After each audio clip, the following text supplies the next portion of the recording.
Hello everyone, welcome to Vision Study Hub. और आज हम लोग डिस्कस करेंगे इंटीग्रल्स में फर्स्ट एक्सरसाइज यानी कि एक्सरसाइज 7.1 के बारे में। तो 7.1 में जो कॉन्सेप्ट्स यूज़ होने वाले हैं उन कॉन्सेप्ट्स का वीडियो मैं इससे पहले बना चुका हूं और उन वीडियो में मैं सारे कॉन्सेप्ट्स इसके लिए जो 7.1 में यूज होने वाले वो सारे कॉन्सेप्ट्स एक्सप्लेन कर चुका हूँ कि इंटीग्रल्स क्या होते हैं, ठीक है, कैसे उसकी कंडीशंस को हम एंटी डेरिवेटिव बताते हैं, कैसे चेकआउट करते हैं। ये सारी कंडीशंस मैंने उस कॉन्सेप्ट्स में एक्सप्लेन की थी ज्योमेट्रिकल तरीके से भी, वो बातें मैंने वहाँ पे भी बताई थी। फॉर्मूले बताए थे एंटी डेरिवेटिव जब करते हैं किसी फंक्शन का, वो सारी बातें मैंने वहाँ पे आप लोगों के साथ की थी।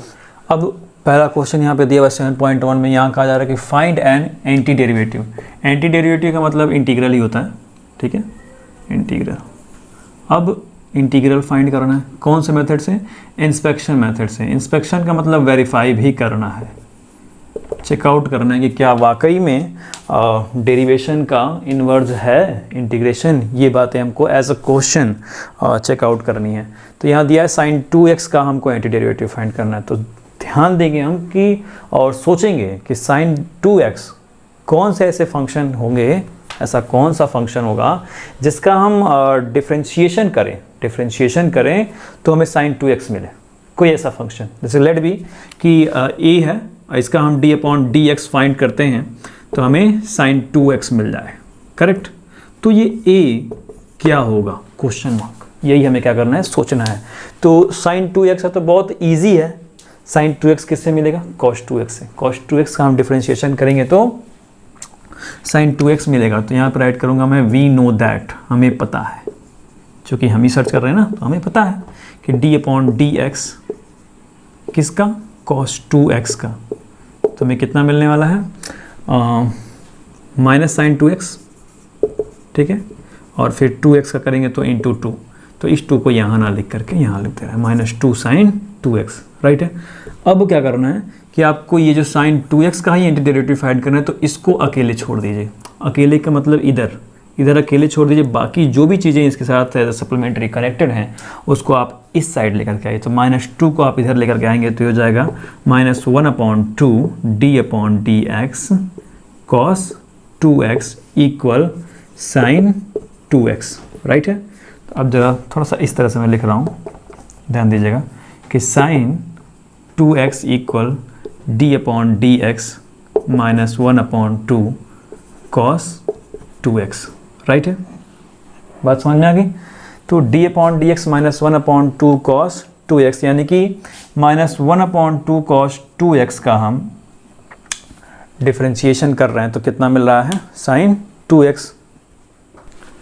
तो इस बात से ये कंक्लूजन निकलता है, जब आप ये कह सकते हैं कि -1/2 cos 2x का डिफरेंशिएशन कर रहे हैं तो sin 2x मिल रहा है, तो उसी को टर्न कर देते हैं कि sin 2x का एंटी डेरिवेटिव क्या हुआ? -1/2 cos 2x। ये बातें मैंने आप लोग को बताई थी कि f' से हमें क्या करना होता है? फंक्शन मालूम करना होता है। वही हमारा क्या होता है?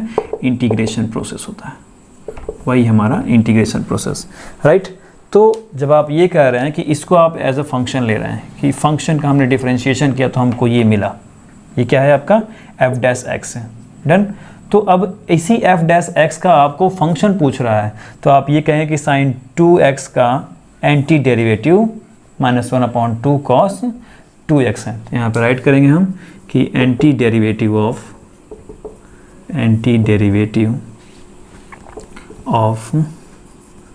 sin 2x is -1/2 cos 2x। बात समझ में आ रही है सबको कि sin 2x का एंटी डेरिवेटिव -1/2 cos 2x है। उसी को आप टर्न कभी यहाँ पे कह रहे थे कि -1/2 cos 2x का डिफरेंशिएशन करने पर sin 2x मिलता है, करेक्ट। तो इंस्पेक्शन मेथड से क्या हो गया? ये कंफर्म हो गया कि sin 2x का एंटी डेरिवेटिव -1/2 cos 2x होगा। फार्मूले के अकॉर्डिंग नहीं सॉल्व कर रहे हैं, नहीं, फार्मूला नहीं, इंस्पेक्शन हो रहा है, चेकिंग हो रहा है, वेरिफिकेशन कि कैसे वो हो सकता है इन्वर्स एक दूसरे का, डिफरेंशिएशन इंटीग्रेशन का, इंटीग्रेशन डिफरेंशिएशन का। तो अगर आपको ये बात समझ में आ गई तो क्वेश्चन 1 की तरह ही क्वेश्चन नंबर 2 से लेकर के क्वेश्चन 5 तक सभी क्वेश्चन जो है सेम इसी मेथड से सॉल्व होंगे, यानी कि method of inspection. Method of inspection, उसमें आपको हर बार वो सोचना पड़ेगा कि क्या ऐसी चीज़ है जिसका डिफरेंशिएशन करने से साइन 2x आता है, तब वहाँ पे आप इस बात को टर्न कर देंगे कि साइन 2x का एंटी डेरिवेशन या एंटी डेरिवेटिव -1/2 cos 2x होता है। तो फंक्शन आपका वहाँ बदल जाएगा हर एक क्वेश्चन में 2 से लेकर के 5 तक, लेकिन पैटर्न आपका सेम यही रहेगा। इसी मेथड से आपको सॉल्व करना है। So students, pause the video and solve करते हैं क्वेश्चन नंबर 6 को। 6 के बाद बहुत सारे क्वेश्चन इन्हीं पैटर्न्स पे होंगे। कुछ क्वेश्चन हम लोग डिस्कस करेंगे, कुछ के सॉल्यूशन एकदम सेम उस तरह से ही होंगे, उसी पैटर्न पे सॉल्व होंगे, तो उनको आपके लिए लेफ्ट आउट करेंगे। तो फिलहाल क्वेश्चन 6 को सॉल्व करते हैं। इसमें इंटीग्रल फाइंड करना है, यानी इंटीग्रेशन मेथड से। तो 4e⁻3x + 1 × dx, तो ये एडिशन के थ्रू एक दूसरे से फंक्शन क्या है, कनेक्टेड है। तो इसको स्प्लिट कर लेंगे, अलग अलग हमको इनको सॉल्व करना है, प्रोडक्ट में नहीं है, ये एडिशन में है। तो इसलिए ये हो जाएगा कुछ इस तरह से 4e⁻3x × dx plus integration 1 × dx, correct है। तो ये 4 क्या हो जाएगा, बाहर आ जाएगा। तो ये हो गया आपका 4 इंटीग्रेशन e⁻3x × dx प्लस 1 का इंटीग्रेशन करेंगे तो हमें x मिलता है, प्लस c। आप किसी भी रियल नंबर का इंटीग्रेशन करेंगे तो आपको x ही मिलना है। क्या मिलना है, x मिलना है, चाहे 100 का ही क्यों ना करें, प्लस c जो है वहाँ पे कांस्टेंट रियल नंबर कनेक्टेड होता है। अब बात करते हैं एक्सपोनेंशियल फंक्शन e⁻3x। तो वो मैंने बताया था कि e⁻nx का जब इंटीग्रेशन करते हैं तो वो हो जाता है 4 × e⁻nx ही रहता है, यानी कि n की जगह पे 3 है तो 3x अपॉन n होता है, यानी कि × 1/n। तो n की जगह पे 3 है तो upon 3 plus x plus c, ये आपका टोटल आंसर है इंटीग्रेशन के बाद। c आपको मैं यहाँ पे दिखाई रहा हूँ, कैपिटल C आप कर सकते हैं, कोई दिक्कत नहीं है। तो 4 × e⁻3x upon 3 plus x plus c, ये आपका इंटीग्रेशन है। सेम इसी कंडीशन के अकॉर्डिंग इसको जब सॉल्व करने जाएंगे तो यहाँ भी सबको स्प्लिट करके अलग अलग करना पड़ेगा, यानी कि integration ax² × dx plus integration bx × dx plus integration c × dx, correct है। अब इसको थोड़ा सा स्प्लिट कर लेते हैं अलग अलग। a, b और c ये रियल नंबर्स हैं तो इनको बाहर ले लेंगे हम। तो ये जाएगा ax² × dx plus b integration x × dx plus c × 1 × dx। यहाँ x का पावर 2 है, यहाँ x का पावर 1 है, यहाँ x है ही नहीं तो इसकी वैल्यू x मिलेगी। क्या मिलेगी, x। तो यहाँ हो जाएगा x का पावर n। तो x का पावर n के लिए मैंने, तो ये हो गया x का पावर 2, x का पावर 1 और यहाँ कुछ नहीं। तो इंटीग्रेशन x का पावर n × dx मैंने आप लोग बताया था कि x का पावर n + 1 अपॉन n + 1 ये होता है, डन है। तो ये आपका हो जाएगा a × x पावर n + 1 2 + 1 यानी कि x का पावर 3 और 2 + 1 नीचे करेंगे तो × 3 प्लस ये क्या होगा b x का पावर 2 अपॉन 2 प्लस c × 1 है तो c × x यानी कि cx plus capital C plus capital C।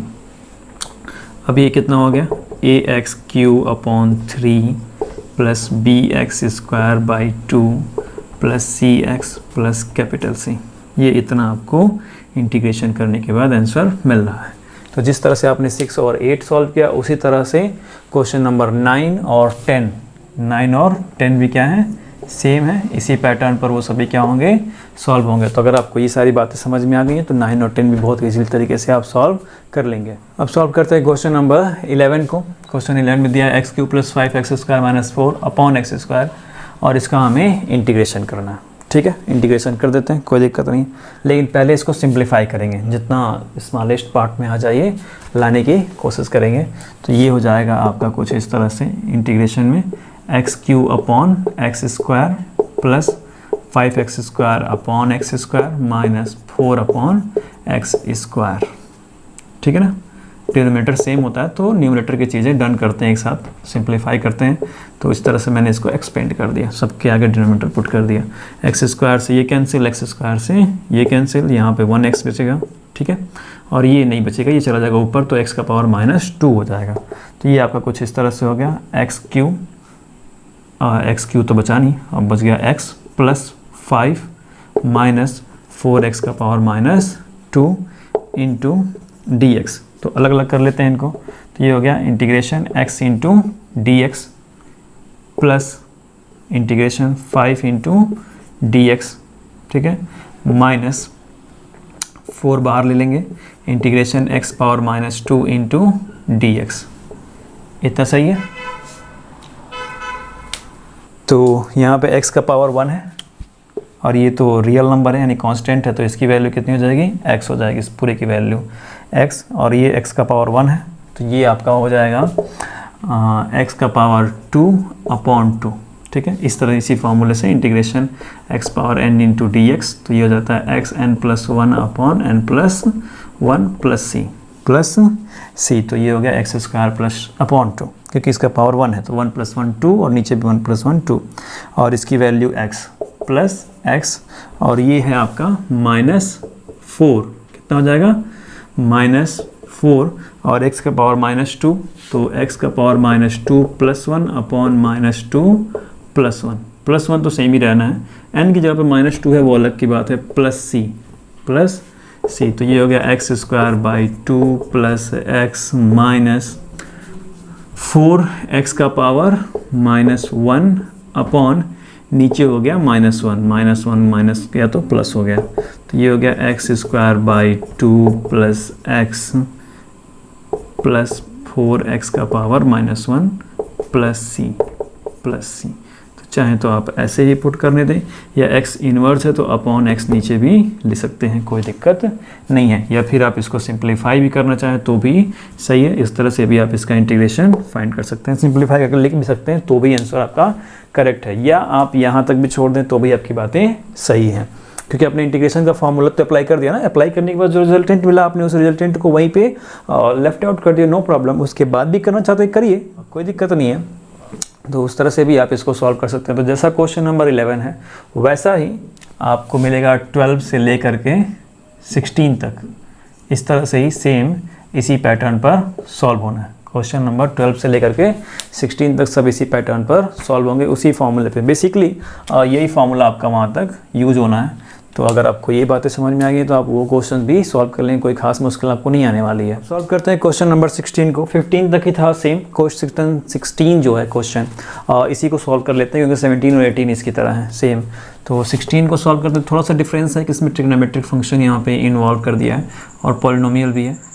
तो क्वेश्चन 16 को इसमें भी स्प्लिट कर देते हैं, तो ये हो जाएगा कुछ इस तरह से 2x into D x minus integration 3 cos x into D x plus integration e power x into D x, यहाँ से 2 बाहर चला जाएगा तो मिलेगा 2x into D x, integration में यहाँ से 3 आ जाएगा बाहर, तो cos x into D x integration होगा प्लस ये e पावर x जो है इसका इंटीग्रेशन करेंगे तो e पावर x ही मिलेगा प्लस c, और यहाँ से x का पावर 1 है तो ये हो जाएगा 2 इंटू x²/2, और ये हो जाएगा -3 cos x का इंटीग्रेशन करने पर sin x, ठीक है, 3 sin x, और ये plus e power x plus c, यहाँ 2 से 2 कैंसिल तो मिला आपको x² - 3 sin x plus e power x plus c, ये आपका फुली इंटीग्रेशन हो गया। ठीक है, क्वेश्चन नंबर 16 का, 16 की तरह ही 17 और 18 भी है, वो भी इसी तरह से सॉल्व होंगे सेम इसी पैटर्न पर। फिर बात करते हैं हम 19 की, तो 19 में थोड़ा सा अलग दिया sec² x upon cosec² x, तो इसको सॉल्व करेंगे।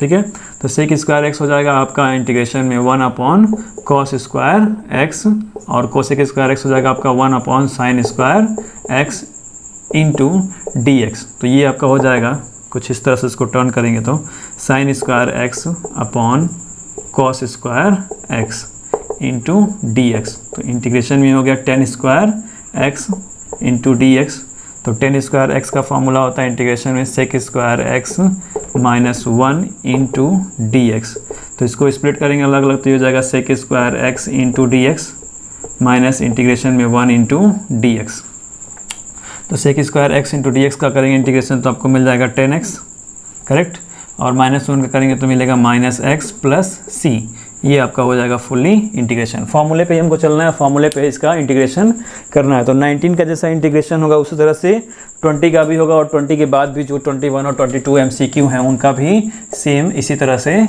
इंटीग्रेशन करेंगे, सेम इसी पैटर्न पर। तो तो ये था अभी तक एक्सरसाइज 7.1 में इंटीग्रेशन, नॉर्मल इंटीग्रेशन था, फार्मूला के बेस पर ही इंटीग्रेशन हमें करना था, जो भी फंक्शन से ट्रिग्नोमेट्रिक फंक्शन, पॉलिनोमियल फंक्शन, और स्प्लिटेड करके ही या इस तरह से कुछ रेक्टिफाई सिंप्लीफाई करके फिर उसके बाद नॉर्मल जो कंडीशन सिंप्लीफाई में आ रहा था, फिर उसके बाद हम उसका इंटीग्रेशन कर रहे थे। तो सब में आपने देखा कि सी जो है रियल नंबर वो हमको कांस्टेंट सब में एक्स्ट्रा मिलना है इंटीग्रेशन के फॉर्मूले के अकॉर्डिंग। तो अगर आपको ये सारी बातें समझ में आ गई हैं तो एक्सरसाइज 7.1 के और भी जो रिमेनिंग क्वेश्चन है जो इनकी तरह सेम है तो उनको आपको सॉल्व करने में बहुत सारी दिक्कतें नहीं आने वाली हैं। सो स्टूडेंट्स, इस वीडियो को बहुत ध्यान से देखिए और जो भी बातें हैं उन सबको समझ लीजिए, बार बार देखिए, पीछे बैक करके फिर आगे फॉरवर्ड करके उस तरह से आप देख सकते हैं अपने अकॉर्डिंग जो आपको सॉल्व करना हो।